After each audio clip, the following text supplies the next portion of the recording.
Good morning, everyone. Welcome to the Modern Market, where every day we discuss everything to do with the modern market. That is the crypto market, the NFT market, and how to make some or a lot of money on the internet. Loaded up for discussion today, we have NEIRO going from $15 million market cap to $320 million in 2 days.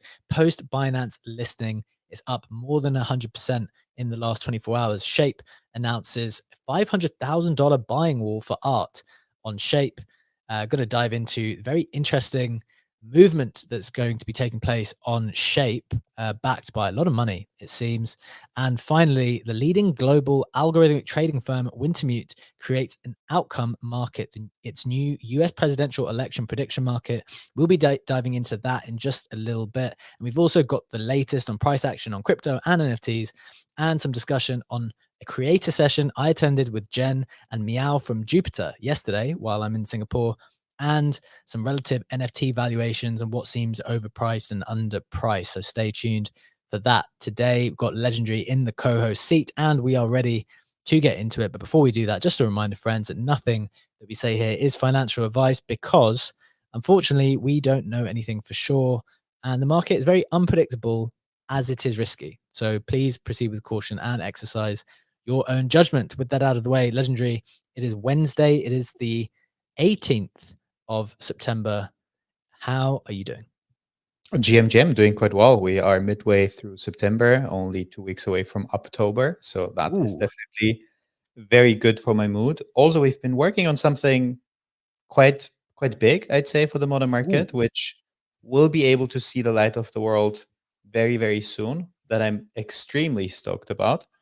So yeah, quite some things to look forward to. When do you reckon we should drop it? Friday. Should drop it on Friday? End of the week or start of next week? Everyone drops things on Friday. Do you think I've always thought that we should advise teams that, look, Friday's not a great day. Like, people generally are a bit quieter on a Friday. But I reckon what happens is everyone tries to do something for the start of the week. There's like natural delays that happen. And then people are just, by the end of the week, they're just like, oh God, let's just get it out. We can't wait to next week. It was supposed to be this week. It's Friday now. We have to get it out. So just get it out. Is that what you think is going on as well? It's probably the natural flow of things. We definitely wanted our thing done at the start of this week, and it just didn't. Yeah, we fall into the same bracket. Yeah, that's fair to say. Yeah. But there's one thing that I do worry about. I'm obviously not in Singapore, and I've seen the video of Vitalik on the main stage singing and not talking in a very bullish way about our bags. Is that something to actually be worried about? Did you see that? It's not a talk. Did you see that performance? That's, again, in that category of video, which I will never watch because I will find it too embarrassing for the person. So I saw that he was singing and someone videoed him singing, but I have not watched his singing. I will not hear his singing. I kind of saw it on mute and scrolled straight past it on the timeline. Remember, I'm in that category of person that gets too embarrassed for other people who are doing embarrassing things. I can't watch it. Okay, what do you do in a real life situation? Like on the feed, I get it. You can scroll past the video. What do you do if you are in there and you're part of the live performance? Do you walk out, or is that different? I would actually get pretty uncomfortable. I would get pretty uncomfortable. I don't know. I guess I would watch. Maybe I'd look down sheepishly. If there was a way to exit in an inconspicuous way, I would probably walk out because I wouldn't be able to take it. Interesting. Means I have to plan something cringy for the next Modern Market event just to see a live reaction. No. This is not something which needs to become a trope of the show. There's enough cringe content on the timeline already. With the new thing that we're doing on maybe Friday or Monday, it doesn't tie together. Cringe content. It's kind of the opposite. Yeah, cringe maxing is kind of the opposite of what we want to drop either end of the week or start of next week. Exactly. So that's literally the opposite direction of what we're trying to do on the show, unfortunately. But yeah, look, we're going to talk a little bit more about Singapore. There have been some interesting observations made by other people, and we're going to go through some of them to kind of get a sense of where the sentiment's at, what we're learning out here. And in addition to that, we'll get into all the usual headlines and marketplace discussion as always. But before we do that, let's hit the price action and the headlines as usual, coming from the snapshot, which is pinned up top. Let's start with Bitcoin, which is up just 1% to 59.8K in the last 24 hours. ETH, unsurprisingly, is down 0.03% at 2.3K. And Solana is down almost 3% to $129. Getting into the headlines themselves for today, we have NEIRO going up from 15 million. I wrote in the snapshot to 285 million. Shout out to Confusion, who's in the audience, for making me aware. It's actually already it's up to 320 million or something in that region. We'll double check on that in a second. In 2 days, it's made that move post Binance listing, and that's up more than 100% in just the past 24 hours. Pretty crazy activity there on that coin. Next, Shape announces $500,000 buying wall for art on Shape. That's $250,000 from collectors who've kind of committed to make those buys, and then 250,000 gifted by Shape to collectors to continue buying. So that's a pretty significant injection into the art market. I want to reflect on that a bit. I think that's probably one of the biggest things that's happened for the art market that I've kind of come across recently. And finally, getting the leading global algorithmic trading firm, Wintermute, creates an outcome market, its new US presidential election prediction market. Obviously, prediction markets are something that's very, very popular. Polymarket is clearly the market leader there. We've got Predict that launched on Blast. You've got Myriad, which is Rug Radio's kind of interpretation of a prediction market too. Now, Wintermute getting into that game, very, very significant algorithmic trading firm, very well known in the crypto space. So that's all very interesting. Legendary is going to give a bit of a breakdown on that a little bit later in the show. In terms of some notable sales from around the space, got a CryptoPunk hoodie selling for 130 ETH, Pudgy Penguin Santa hat selling for 11.8 ETH, Rafiq Anadol Winds of Yawanawa selling for 7.5 ETH. That is the price action. Those are the headlines. Legendary, should we head over to our NFT marketplace partner, Mintify, to get a sense of what's going on the NFT side? Absolutely. Let's take a look at the JPEGs as per usual. Starting with Bored Apes, down 1.7%, sitting at an 11.8 ETH floor. Moving on to Pudgies, basically stable, unchanged from yesterday, still sitting at a 10.8 ETH floor. Azukis are up another 5%, closing into 5.75 ETH as a floor.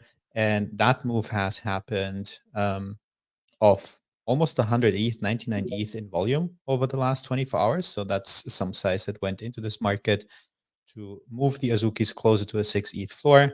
Miladies are down a bit, down 2% at a 3.31 ETH floor. Wanted to follow up and also check in with DGods. Yesterday, we had it as the third headline on the show. They were sitting at a 1.65 ETH floor, already down 20% from the day before. Today, they are down another 13% and down to a 1.43 ETH floor. Definitely will continue to see, to check in on the collection and see if that trend will continue like that. And also a shout out to New Mint, Play Cambria, the basically RuneScape-like MMO on Blast, has had their founders mint yesterday. It is reported on Mintify being down 17% and sitting at a 0.29 ETH floor. However, the mint was either free or 0.1 ETH, depending on what part of the whitelist you are. So basically, even in the quote-unquote worst case that you had to pay 0.1 ETH for the mint, you are up almost 3x from that. So that's quite exciting to see. And same for that collection, 100 ETH in volume over the last 24 hours. Small disclosure on that end, I am an investor in Play Cambria. I love that. I like two things about it, maybe just one thing about it. I've been on record saying I'm not sure about whitelists anymore. I think whitelists actually mask a lack of demand because people try to, and maybe this is just a smart move, to be honest. I don't begrudge teams for doing this. I think whitelists are kind of designed in order to encourage FOMO. No one really knows how many people are on the whitelist. People think that they mint and they think they're in an exclusive position because they've got on the whitelist, not knowing the full picture of the demand. when actually, look, if there's serious demand for something like Cambria, there was an element that was whitelist, then it was just first come, first serve. And something which did have demand absolutely rocketed through, price 3x'd. And I think people enjoy that. Like, I know it might be frustrating for someone who wanted one and was waiting for a first come, first serve, but I don't know. There is an element of excitement to that, especially if you pair that. And again, this is a nuanced thing, right? I'm not saying make everything first come, first serve 100%. My understanding is they looked after their biggest supporters in some way by having that whitelist aspect. So there shouldn't really be anyone who's a huge fan of Cambria who wasn't allocated something. So they should see that upside in the value. But then at the same time, there's this proportion where it's like, right, you guys can now speculate on that last part. So I actually really like that hybrid model, just to encourage people to have fun minting. And if you need to get in a gas wall, get in a gas wall. It's not for the whole collection. And most of your main supporters are taken care of already. Like, I don't know. Am I off base for that, Legendary? I don't think so. I think the way they made it is that the free mint was for people who either have farmed a certain amount of XP in the game or have owned one of the party hats, which are this coveted item in the game. And then the rest was, I think, partner communities, but then also another level of experience. And in that group, basically the second part of the whitelist, that was first come, first serve, and that was gone within 5 minutes. So I do think that some people who might have wanted one didn't get one of the founders NFT, but apparently they did a good job at calculating the demand. Hmm. Okay. Yeah, I like it personally. I think that's really smart. Is there anything else that's kind of catching your attention at the moment? What are you excited about as an investor in Cambria? Did you participate? Anything else? I did participate in the mint, yeah. In terms of other things that I'm excited, it's going to be the next 7 days. We'll have 3, if I'm not mistaken, TGEs on clicker Really? games. We'll have Whatbird, we'll have Hamster Combat, I think Catizens as well, that basically happen over the next 7-8 days. Are And these I'm all quite curious to Telegram? see. All of them are Telegram. All of them are basically coming up with massive numbers. I do have a stake in one of them. So I'm interested to see where these valuations will land. Hmm. That will be interesting because I've been on the record to say, like, I'm kind of skeptical on the Telegram numbers in general. I know their overall user numbers are humongous. Some of the numbers that were coming out for these games were incredible. So let's see. Let's see. That's pretty interesting to know that they're kind of coming out in succession. Maybe that'll be the start now. We were expecting things to start to kick off from September onwards, but they haven't really yet. So I guess that will begin from now onwards. Look, I appreciate we're going to have a conversation on, in fact, let's do the NFT conversation first, and then maybe we'll reflect on the creator stuff, because I had some pretty interesting conversations in a small group with Jen Meow from Jupiter, the founder of Jupiter, the main DEX on Solana, and some other creators who kind of got together talking about some of the challenges creators face. So we'll do that in a second. But since we've got Confusion up on stage as well, wanted to go to him on this, or just introduce an idea that he was sharing, which I kind of liked the thinking of. He said, Doodles and Azuki look mispriced versus penguins. All penguins are overpriced. Don't hold any as they move too slowly, but it does feel like the market is mispricing. As expected, Azuki has started repricing up. There is no reason for penguins to be so much higher. Reckon Doodles and Mutant Apes will follow. Not in any of these, just interesting to observe. Again, so I read this as it's not necessarily the case that penguins are like explicitly overvalued, but there's some catching up to do. And we have been speaking recently, and I think I saw a tweet from Steve, NFT, or maybe it's not his, that's not his handle anymore, is it? Steve K Bark, not NFT, formerly NFT Bark, who's in the show with us today, saying something just like taking stock of how well some of these other teams are doing. Like Doodles have been absolutely crushing it on the video side, on the media side. And then I don't know if we've obviously got in the snapshot later today this Rubik's Cube collaboration. like truly doing fantastically well, and people really, really enjoying the content they're putting out. And then Azuki also doing really, really nicely. I think they threw a pretty epic party yesterday in Singapore. I don't know if that's what sparked the significant buying spree. But maybe let's go to Confusion first. Welcome to the stage, my friend. Good to have you with us. What's your thinking when you say something like that? Which way are you leaning? Do you think penguins are overpriced? Do you think this stuff is underpriced? Is the market big enough to have like a bunch more higher market cap collections along with the penguins? What are you thinking here? Hey, yeah, I think yeah, it's a bit of both. I think last year people were moving to penguins as like a flight to safety because they were kind of the main one doing, building Good pun. IP and Walmart thing uh, going on. But Yeah. I think now you're seeing like Azuki with their anime.com drop, and like you said, the event yesterday and the anime content and stuff. So they're actually doing probably just as much as Penguins. And then yeah, Doodles, as you say, doing the music video with Pharrell, the cool events. So I think the market is kind of realizing that there are other teams apart from Penguins, like still around doing good stuff. And even Yuga as well is pretty interesting here with the Dookie Dash game coming up, and I guess I think they had another few good announcements as well. So yeah, I think just the market seeing these other teams doing well, and then as you say, these events where you can meet the founders and talk to other like-minded people about what's going on in the space will just potentially cause a repricing up of some of the other collections. So yeah, it's probably not that penguins are entirely overvalued, but it's just that the other ones seem kind of potentially undervalued given what they're also doing. I love it. I can't really poke any holes in that take. Like that's kind of what I've been. I feel like it's the logical conclusion from the last couple of weeks of just observing the market. Like there are more teams than just the Penguins who are executing at a high level. Um, and so I think that is happening.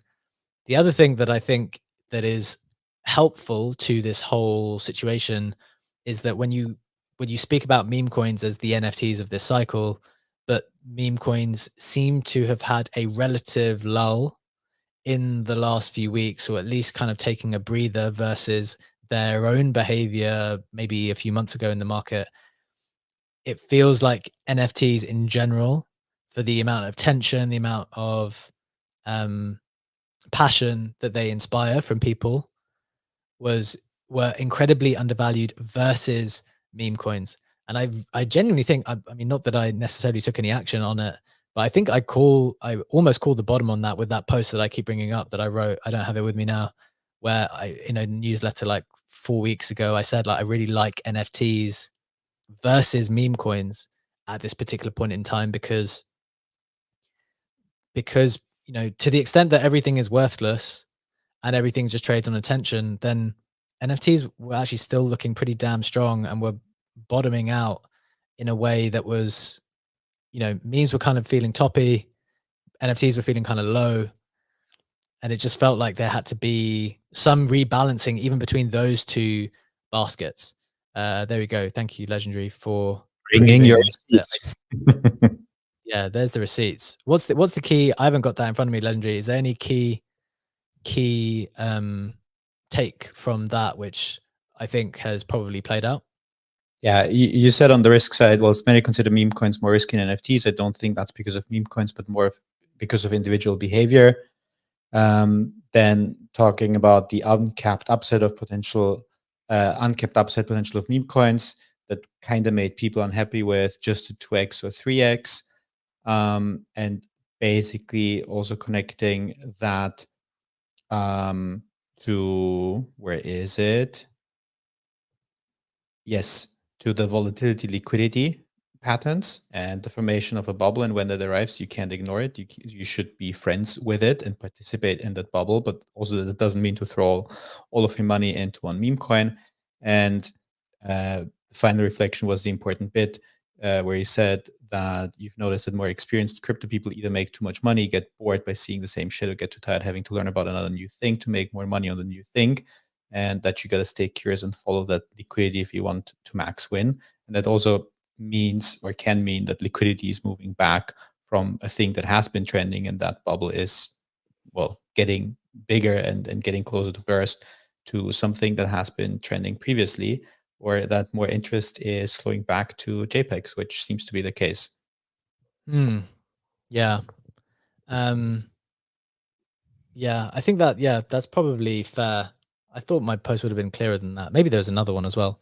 But in general, I think thinking about things NFT, like this is the way I'm looking at it. Thinking about things NFT versus NFT, and thinking of Pudgies versus the rest is probably quite a nice one. And then also NFTs versus memes. That's kind of one of the ways I've been framing it at the moment. Let's move the conversation on to maybe the creator side, because I think that's been something we have been thinking about.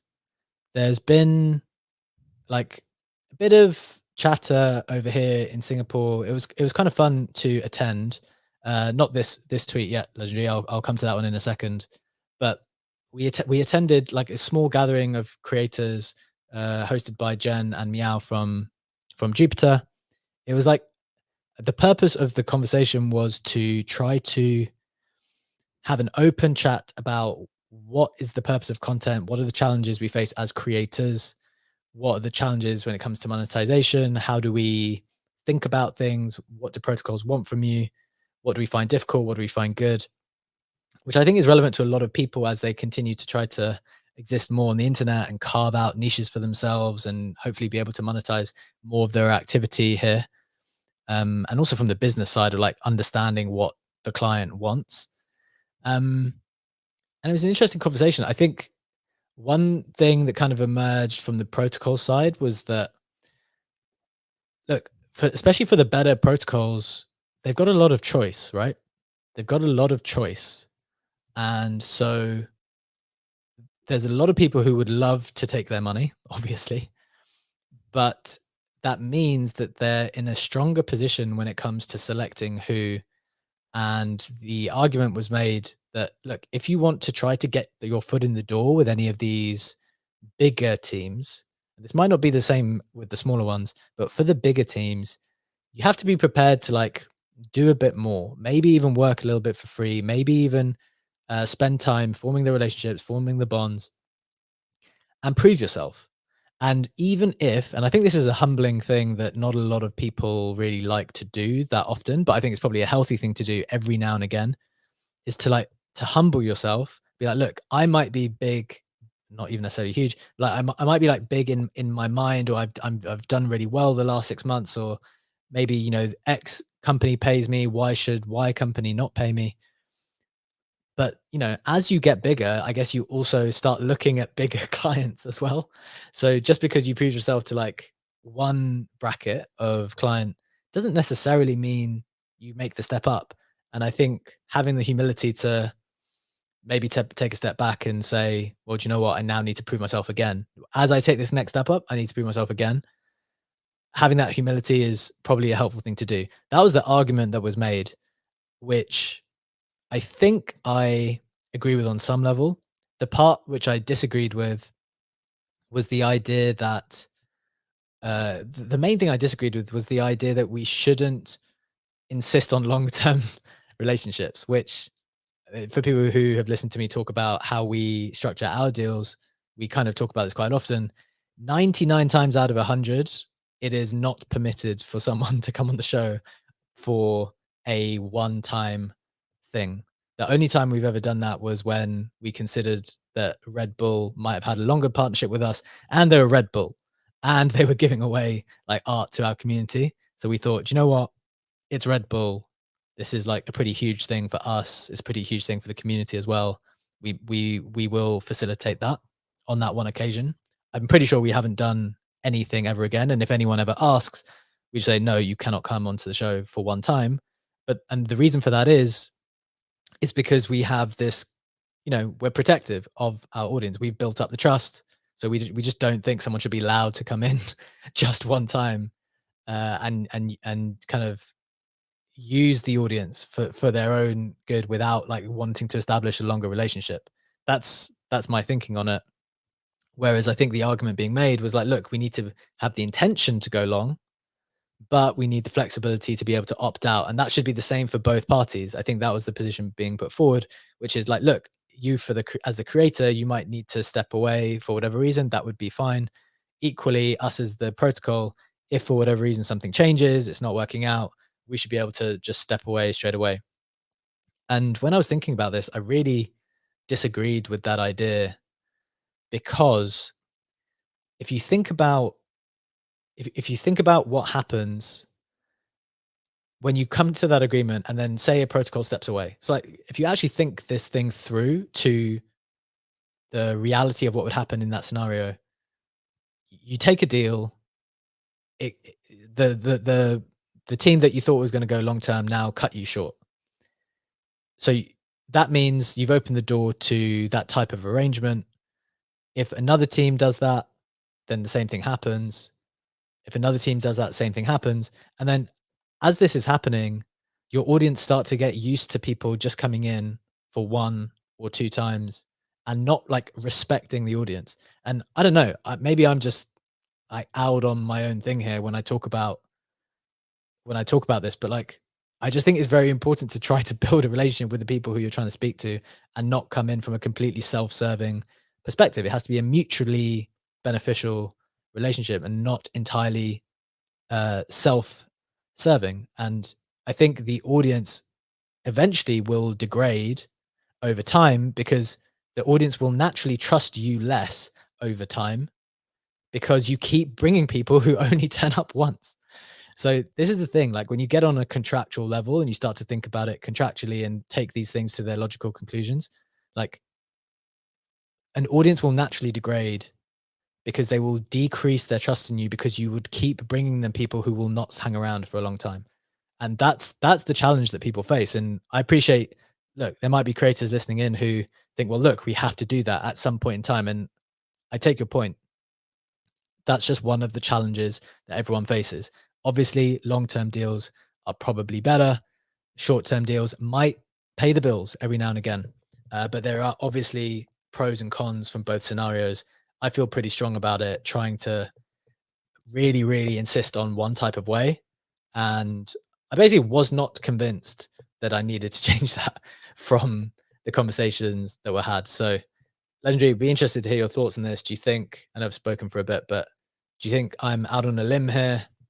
Do you think I mean, frankly, this is like internal business talk. Do you think we should be like, there are people who want to pay every now and again, should just, maybe they'll pay a bit more. They've got something to sell next week. Should we take that offer? What's your perspective on this?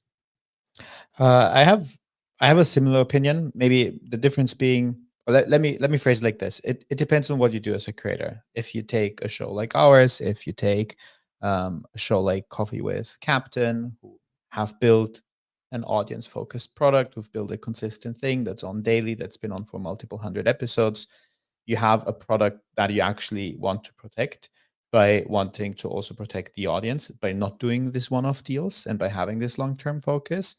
If your content is more self-focused and I don't know, you do the current cringe maxing videos that get a shit ton of attention and reach, and there's nothing wrong with that. And that's more your content style. And then you partner up with a protocol that has a sale that comes up or has something that they want to share and that comes up next week, and you do a video for them and get your 500K impressions on that, and then you walk away and do your next thing with the next partner. I think in that, under that lens, that's like a legit way to operate a business. However, once you build like something that's more product focused, as a daily show is by nature, then definitely long-term partnerships make a lot more sense, and it doesn't make sense to go for the one-offs, in my opinion. And then on top of that, I find it again, honestly, such an infinite waste of time to, I mean, look at us. We have multiple segments a week that are all the result of multi-month partnerships. And if we basically would have to go out there and sell 3 segments a week or 2 segments a week to different partners every week, we would spend our days with A, delivering the show, and B, just talking to new protocols who have something to sell that we can chill on the show. and there would be no room nor time for to think about other things, to think about the growth of the show, to think about some of the other things that we want to do, including the thing we want to deliver by the end of this or start of next week. So just from a personal preference, I would hate it to have to chase people for one-off deals. I'd rather do a deal for 3 months, 6 months. And as you said, the flexibility is important. If the show blows up massively and you're locked in for, I don't know, a 2-year deal, and like all the new partners that you onboard pay 3x the price, and you have this one partner that has a 2-year deal from 2022, and you still would have to go with them, that's not reasonable as well. So both sides should have the flexibility, but definitely have a very strong inclination as well to go for long-term deals. But I do appreciate that there's a different type of creators where going for the one-offs, it makes perfect sense as well. Yeah, I mean, as you say, it's a practical point. I actually don't mind the person getting it for cheap if they go long, though. Like, I think that's them being rewarded for betting on you long. That's just a fantastic trade by them. Like, I actually don't mind that at all. If someone has the foresight to bet on whether that's us, whether that's another show that's kind of starting out, and they think, look, you guys are awesome. We think you're right on brand. You're like a fantastic group of people. We want to go long with you, but we only want to pay this price. I've been on record saying many times that I think it's better to go long, and I'll take a bit less. I'll take a bit less anytime to go long with someone if they want to bet on you. And you know, they win the trade in that respect. And we get the security. And I think that's something that people should be open to and kind of embrace every now and again. Of course, maybe you can't do that with every single deal because then you're exposed, then you're kind of underexposed to yourselves as a, so it's almost like it's almost like having, it's like a risk basket of deals in the same way that you have a risk basket for your trades or your allocations, where some are like high risk. Maybe you've got 10% in memes, 30% in ETH, 50% in Bitcoin. I don't know if that adds up to 100.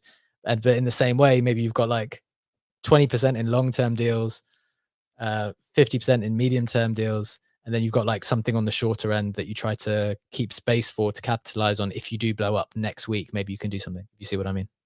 With that being said, though, what we did with the show is we did wait a year until we took on a first Oh yeah, partnership because we do could anything. afford that, right? We could Yeah. afford to do that. Not everyone can do that. And we had a price in our head where we said, like, this is what we think a monthly sponsorship is worth, and we're gonna Oh yeah. charge the price until someone will pay that because we've reached a size for it to be valuable. Because I agree with you in principle that if we had taken a deal like in the, I don't know, second week, and someone would pay us $100 a month to have like 4 segments a month and have that deal until 2024, I'd be fuming. I'd be fuming today. So we had that Okay. privilege to only start charging once we already were very happy with the prices we would, Yes, put on the that sheets for is, that we deliver. that's very, very true. You wouldn't want to do it straight away. So I think that's the caveat for 100% for sure. And that's an interesting point for people to know. We actually, that was our approach at one point. We were just like, look, there's not even any point until we are big enough. Because remember, we did spaces for like with 10 people in the show or 20 people in the show, and that was it. It's like, look, that's not even marketable. What's the point in taking $100 or whatever? Like, there's no point. So yeah, there was a number where we were like, this is going to be our number. We'll just wait until we get there. But look, we've digested that or explained that and thought about that for a little bit here. Hope that's interesting to you guys from a creative perspective. Sometimes we do dive into the thought process of how we're building out what we're building out, and hopefully you'll be excited as well about what we have kind of to reveal on towards the end of the week, start of next week maybe. It's kind of as part of our journey going through the space, and appreciate you guys for kind of being along with that. Hope it's providing some value to you as well as we provide some insight behind it. Funky, final point on this thing before we get into the headlines for today. Welcome to the stage, my friend. What are you thinking? If I could max long 100x leverage modern market, I will. I would. I mean, it's just the quality is there, right? Like, I think personally, having been a teacher for 20 years, been around a lot of very talented human beings, I know greatness when I see it. I was a recruiter too. Same thing. This is why I'm so big on you guys, why I try to bring you to the Polkadot ecosystem. And hopefully we'll get you that long-term partnership, because people just need to tune into the show and hear what you guys are discussing every day. And I just feel like everything in your approach is spot on, and the way that you're building slowly and steadily is only going to contribute to your success long term. Not even in 2024 when and beyond. Just getting into the years to come. So I really just am proud of you guys. I wanted to just give you a little bit of props for a second, and just share that real quick. And last thing, Oh, I think you cut out, Funky. yeah, I said I'll leave it there. I know we've got to. Okay, cool. Well, appreciate the kind words as always, my man. Very, very appreciated. And that reminded me, there's actually something else separate to the news or the thing we're going to reveal. There's some other big news as well, so that's pretty fun. I think that'll be out next week as well. Talking of kind of longer term partnerships, but look, let's keep it moving for today. The first headline is this NEIRO coin, which is just going absolutely ballistic. Crazy behavior post Binance announcement.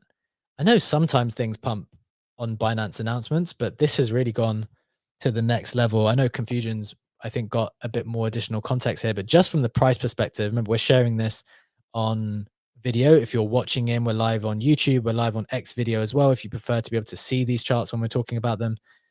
Legendary, can you just tell me, I can't see properly from here, what was this price like 2 days ago, and what is it at now? 2 days ago, we were at 0.403783, and now we eliminated 0 and are at 0.3084. So we are up alone over the last 24 hours. We're up 122%, and we have hit a $350 million market cap. Definitely had to adjust the headline for the show as well, because it's moving up very, very aggressively. Okay, so this is pretty aggressive price action. Just going to throw straight to Confusion here because I think he has more details. Confusion, welcome back. What's going on here, man? This is like outrageous price action. Who's holding a ton of supplier to help this move? Yeah, I think it's really interesting because like this one was like 20 mil, wasn't it? I think around about where before Binance listed it. And I think so. It was interesting because I was reading Binance have kind of changed how they're listing tokens a little bit, and they were, because you know how there was another NEIRO, like they call it the KOL NEIRO, because a lot of large accounts were talking about that one. And I think that one was either at 200 or 300 million, and then the one that we're talking about now is the CTO NEIRO. Apparently, Which the means community. what for people who don't understand? Oh, community takeover. So, and basically Binance said in the dispute between the big, so the KOL, and the small, so the CTO NEIRO, they're basically saying the essence of the meme community is anti-Wall Street movement. So they are like wanting to kind of list more kind of decentralized tokens now with lower market caps. That are more kind of community focused, and so that's why they kind of went with this one, and it kind of shocked a lot of people. Immediately sending it to like 100 mil, and now, as Legendary said, it's like something like 350 mil, which is actually crazy. So yeah, I just think I think it's this Binance thing and their change of how they're listing it just got the attention of everyone, and the fact that it's the one that the supposed KOLs were not in. So I guess people are just maybe buying that as like an anti-KOL kind of sentiment as well. But yeah, it's really funny, but really, really interesting as well what's happening. Okay, that's a very, very interesting detail to this, which will have actually bigger implications, I guess. So, yes, on the face of it, it's kind of funny. KOLs got screwed who are holding the other one. Maybe this is allegedly like a more community focused version of the NEIRO token, and Binance picked that one. But I guess the question here, Legendary, is, and Confusion, I'll probably come back to you as well for this, is what are the implications of this change in policy from Binance? Because it sounds like, from what Confusion is sharing, that they want to try to focus on either coins that are more community focused and not like some cabal style launch, and or they want to maybe focusing on just lower cap stuff. Like that's pretty significant, right? What are you thinking? It's an interesting move for sure. I mean, if you focus on the lower cap stuff, it has the room to move up way higher to create a significantly higher trading volume, which ultimately is very good for Binance as well. On the one hand, on the other hand, it makes me wonder if basically this is like call it anti-cabal movement or the result of an anti-cabal movement. If this then becomes the new playbook that you launch your token, you have the CTO arc of it, the kills are somehow still on board via the back door, and then you get that one listed. Because if if something becomes a meta, it will be copied, and people will try to replicate playbooks that have worked. As you said, typically the first one tends to work better, but definitely we'll see this approach being copied in the future. I'm pretty sure about that.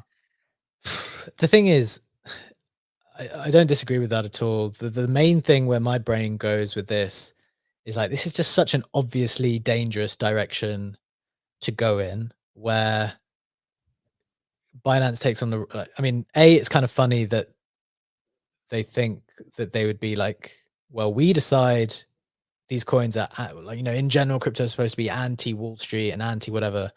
Whereas Binance is basic, like if you had to say which of the teams or companies that are the Wall Street of crypto, if you had to make some type of analogy, like wouldn't it be Binance?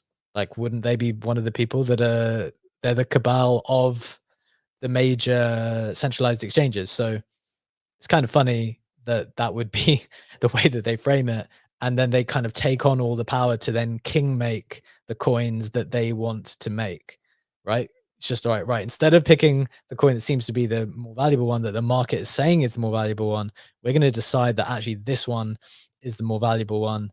And it's like, well, okay, if that's going to be the case, are you guys definitely not? Are you just doing that organically? Do you have policies in place? I would hope that, I mean, there's all of these companies are supposed to have policies in place when it comes to doing that type of thing, that their own team are not buying stuff, right? But it would feel it's one of those things where I'm sure there are policies in place, but in practice, this is like a woefully tempting thing for some young person to experience, where you now are able to choose to king make a coin and you're not supposed to buy it off like an alt wallet. Like that's just I know that's their job, and I know that there's policies that say they're not supposed to do that. That's just a tricky situation to be in practice. So that's where my mind was going. But Confusion, your hand is raised. Would love to hear your thoughts on the implications of this kind of shift in Binance policy to focus, or maybe focus on these lower coins. Yeah, I kind of agree with you guys. It is kind of potentially a dangerous precedent, but it kind of makes on-chain trading more interesting as well. Like the fact that, before, like you'd have to reach like a Pepe level market cap of, I don't know, was it like 600 million when before Binance even listed it, whereas now something with a lot lower market cap that people are trading could, I don't know, all of a sudden get onto Binance. But also it kind of makes Binance listings less interesting, I guess, if this keeps happening. It won't be as big of a deal anymore. Whereas, currently people are like, oh, this is going to get listed on Binance, that's kind of like a catalyst, and that could just kind of get less of a big deal as this keeps happening. I also just wanted to quickly mention that I think the CTO NEIRO, the other reasons why it got so much attention was, I forgot exactly, but there was something to do with Vitalik. I think he was supporting it, and Justin Sun as well. When it was a lot lower, so that also probably helped it to get the attention of Binance as well. I just remember that. Interesting. Okay. I mean, I think it's a funny idea that at least it makes stuff fun. It's just like, well, Binance can pump it. At least if it makes stuff fun.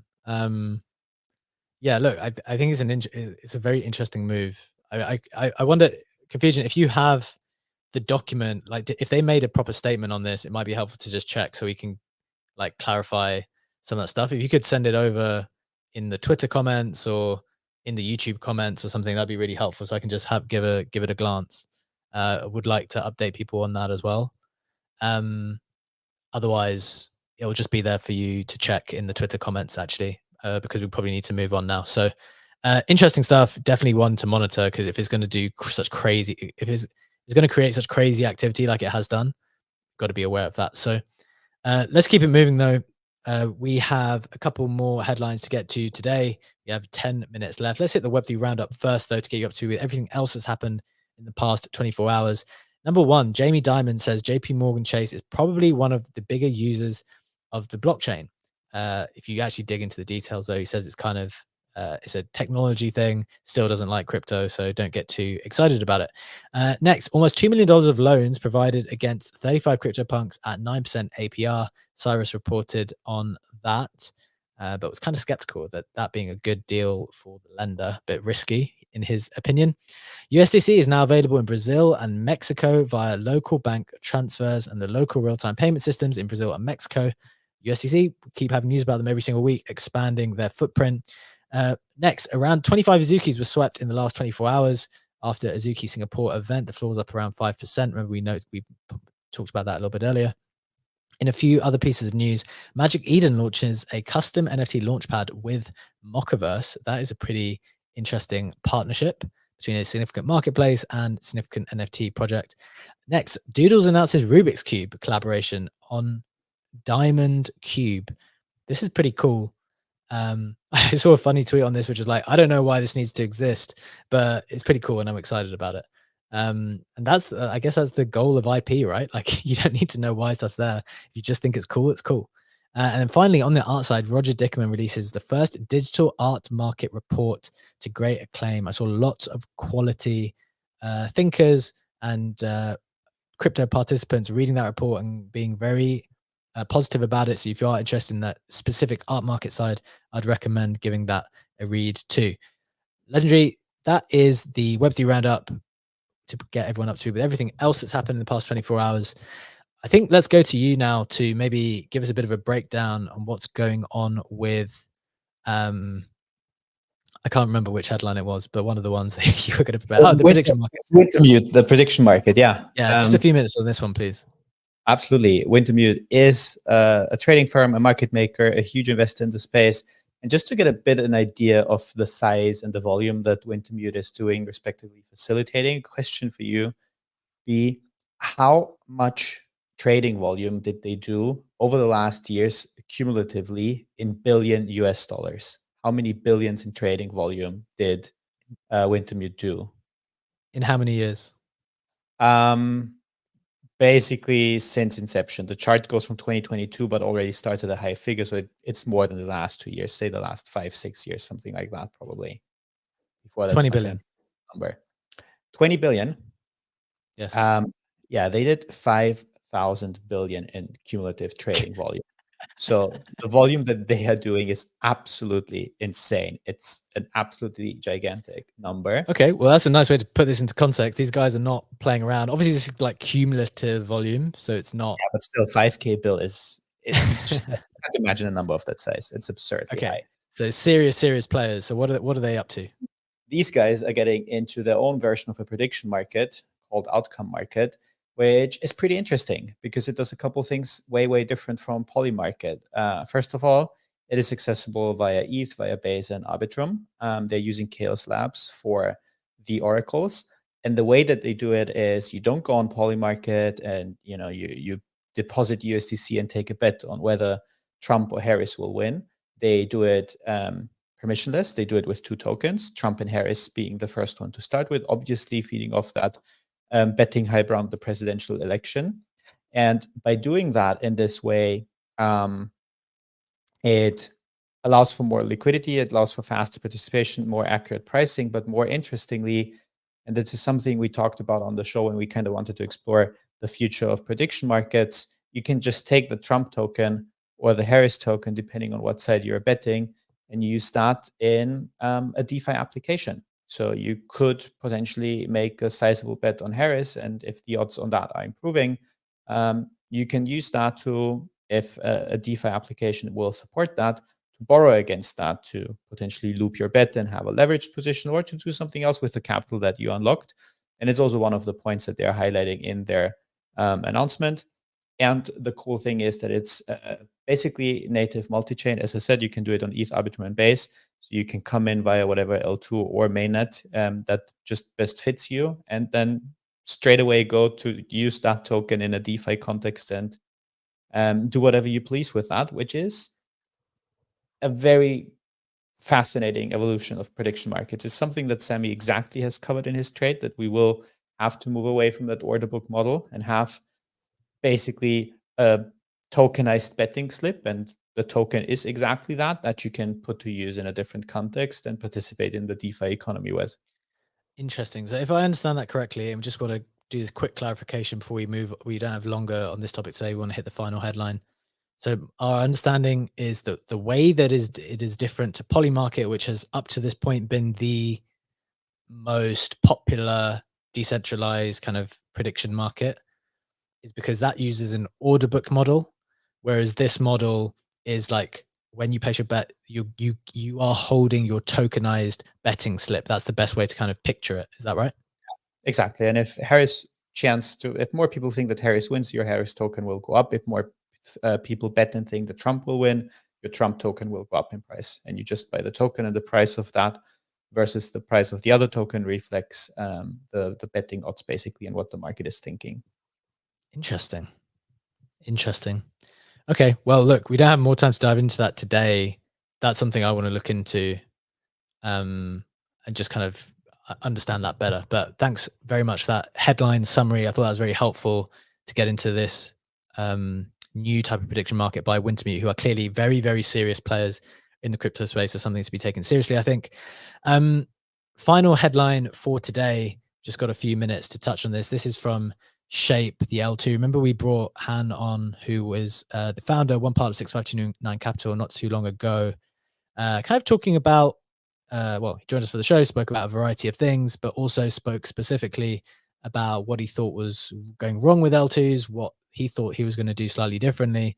And I think this is pretty exciting from an art and cultural perspective, big headline from that perspective, because what they're doing is they are saying at the beginning there's going to be this buying wall. Collectors are buying $500,000 worth of art on Shape. That means I think collectors have committed to spend 250K on art, and that is being matched by Shape, who are providing 250K for those collectors to go and spend more.